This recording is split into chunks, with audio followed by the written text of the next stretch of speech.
grotty old knob.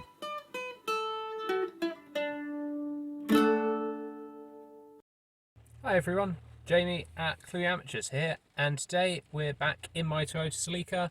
Today it's a pretty rainy day and I'm just doing a very minor interior kind of aesthetic mod, and that is replacing the shift knob. So if you take a look at the original shift knob, on the side it looks alright, but if you take a look at the top, it's... oh, where are you gone? If you take a look at the top, it's seriously battered and worn. It almost looks like there's some mould setting in there. So on the whole, looking pretty grim. So I've set about recently looking for a replacement for this. Trouble was, all the ones I could find online were either pricey or ricey. So they were either cheap enough, but they looked a bit boy racerish, a bit tacky, or by the time you had the right adapter to fit into the shift boot, they were like £35–40, and I'm just quite cheap, to be honest. So I looked at a cheaper way of replacing this. What I found was this. This is the shift knob off of a Toyota Corolla or a Toyota RAV4 of the same year. And it's obviously got the same thread in there. It's got the right shift pattern, 6 gears and reverse under first. Only trouble is it's a bit taller. It's even got that nice shape, which I like about this one. So we need to do something to make the...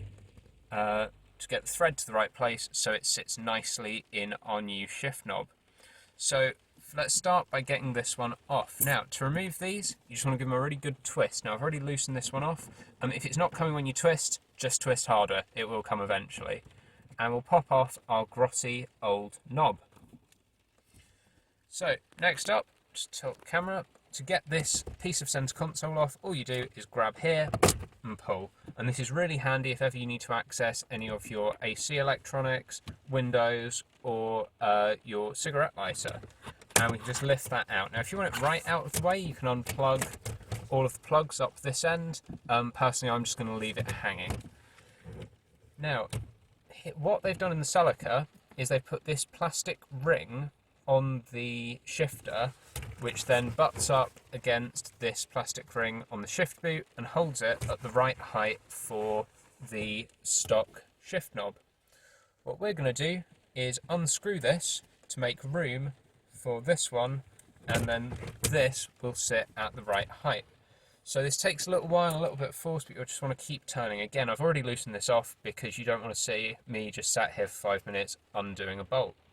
While I've got it open like this, it's also worth noting this is how the shift boot should fit on a Celica. So the leather with the frame should clip into these little clips. I see a lot of people driving around with them just sat on top because you can just hook this wireframe in, but that just looks really rough and lets loads of dirt get into your shifter and into the centre console. So make sure, if you're new to Celicas, that you've got this shift boot fitted like that. If you want a video on exactly how to do that, I'm happy to do one, just pop it in the comments. Right now though, let's get this plastic ring off. So just keep turning, giving it a bit of upward force, because it's just plain plastic on a very fine thread. I initially tried threading this down, but you just run out of thread and aren't able to get it far enough down to get the Corolla shift knob on.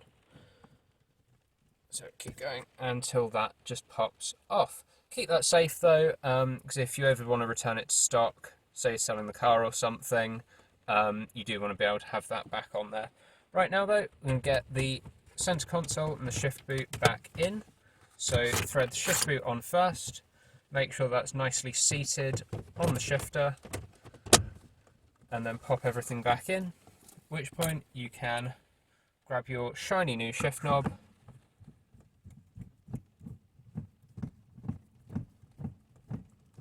and just tighten it up.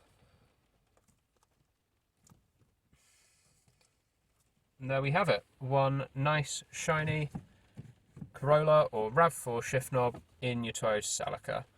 This has now ended up slightly higher, so I'm finding that it has ended up slightly higher, so I'm finding the shift is a little bit longer, but it actually feels really good in the hand. It's got a lovely weight to it. This one was always a bit light. It felt like you could really throw it between gears, whereas this one now got a really nice weight to that shifter. And I just think compared to some of the pricey and ricey ones that I was looking at, it looks really classy. You've got the right shift pattern, You've got leather and chrome, or leather and chrome matching the handbrake and the other parts of the car. And yeah, I'm pretty pleased with it. I'll hang on to this though, just in case I find that that extra height doesn't work out for me. But I paid about £5 for this on eBay and then £3 for shipping. So if it doesn't work out, I can always swap it back and it's no great loss. Anyway, hopefully this was useful to some of you who have got a Celica or are thinking of getting a Celica. It's a great car, great fun, I definitely recommend it. But for today, that's all. I've been Jamie at Cluey Amateurs. Please comment, like, subscribe, and I will see you next time.